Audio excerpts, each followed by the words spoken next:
আসসালামু আলাইকুম ওরহমতুল্লাহি ওবরাকাতুহ। আলহামদুলিল্লাহ, আসসালাতু ওয়াসসালামু আলা রাসূলিল্লাহ ওয়া বা'দ। ফাআউযু বিল্লাহি মিনাশ শাইতানির রাজীম। বিসমিল্লাহির রহমানির রহিম।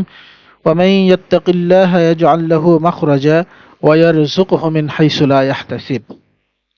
সমস্ত প্রশংসা মহান রব্বুল আলামিনের, যেই মহান রব্বুল আলামিন আমাদেরকে মাসনুন দোয়া ও আদব কোর্সের নবম ক্লাসে অংশগ্রহণের সুযোগ দান করেছেন। দেখতে দেখতে আমরা প্রায় ৮টি দার্স শেষ করে ফেলেছি। আজকের এই নবম দার্সে আমরা এমন একটি দোয়া সম্পর্কে শিখব, এমন একটি দোয়া সম্পর্কে জানব, যে এই দোয়া সম্পর্কে রাসূল আকরাম সাল্লাল্লাহু আলাইহি ওয়াসাল্লাম বলেছেন, কারো যদি পাহাড় পরিমাণেও ঋণের চাপ থাকে, তাহলে সে যদি এই দোয়া পাঠ করে, তাহলে এই দোয়ার ওসিলায় আল্লাহ সুবহানাহু ওয়া তাআলা তার ঋণ পরিশোধ করার সামর্থ্য তৈরি করে দিবেন। আসলে আর্থিক সংকট, ঋণগ্রস্ততা ও হালাল রিজিকের অভাব, এগুলো মানব জীবনের অন্যতম কঠিন একটা বাস্তবতা। অনেক ভালো মানুষও জীবনের কোনো কোনো পর্যায়ে ঋণের মধ্যে জড়িয়ে পড়েন।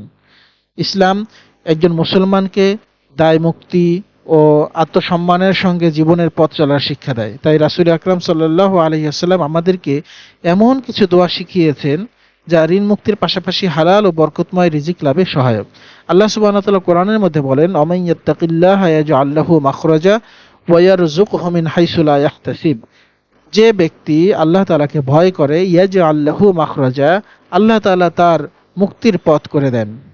ওয়া ইয়ারযুকহু মিন হাইসু লা ইয়াহতাসিব, এবং আল্লাহ তাআলা তাকে এমন দিক থেকে রিজিক দান করেন যেই দিক থেকে রিজিক আসার বিষয়ে সে কখনো কল্পনাও করতে পারে না। সুতরাং আমাদের ঋণ যতই হোক না কেন, যত বেশি ঋণ হয়ে যাক, রাসূল আকরাম সাল্লাল্লাহু আলাইহি ওয়াসাল্লামের শিখিয়ে দেওয়া এই দোয়ার উপরে যদি আমরা আমল করি, আল্লাহ তাআলার রহমতে হয়তো আশা করা যায় আল্লাহ তাআলার এই দোয়ার ওসিলায় আল্লাহ তাআলা আমাদের সেই ঋণ থেকে মুক্তি দান করবেন।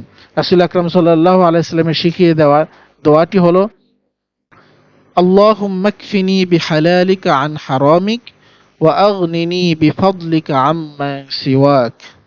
দোয়াটি আবার বলছি, আল্লাহুম্মা কফিনি বিহালালিকা আন হারামিক ওয়া আগনিনি বিফাদলিকা আম্মা সিওয়াক।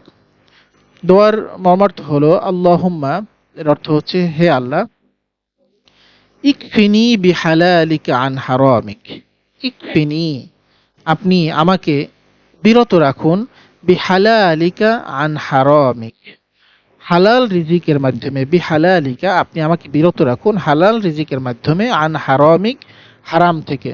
অর্থাৎ হে আল্লাহ, আপনি আমাকে হালাল রিজিক দেওয়ার মাধ্যমে হারাম রিজিক অর্জনের থেকে আপনি আমাকে বিরত রাখুন।